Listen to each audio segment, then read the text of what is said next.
ఇందులో ఈ రోజు టిఫిన్ ఏంది? టిఫినా? డిన్నరా టిఫినా? డిన్నర్ డిన్నర్ డిన్నర్ డిన్నర్ నీకు మీరేం చేయమన్నారు? ఏమో నాకే జ్ఞాపకం లేదు. చపాతి అన్నారు మీరు.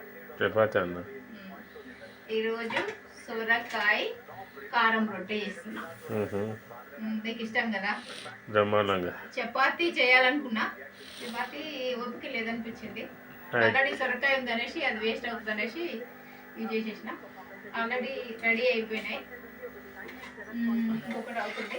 అయితే దీన్ని సర్వపిండి లాగా చేయొచ్చు, అంతా లేట్ అవుతుందని చెప్పేసి పేద మీదనే కారం రొట్టె లాగా కలుస్తున్నాను. మీకు ఇష్టం అని అద్దైతే ఇష్టం కారం రొట్టె, ఇష్టం మన ఇంట్లో అందరికి ఇష్టం, అందుకనేసి. మీకు ఇష్టమా? నాకు కూడా ఇష్టం, బాగా బాగా ఇష్టం. నాకు నిన్న మొత్తం ఉపవాసం కదా, ఫాస్టింగ్ కదా, అమ్మవారి పూజ మంగళవారం. నిన్న ఏం తినలేదు, తినను. ఈరోజు మంచి తిందామనేసి. Okay friends, bye, welcome to my channel.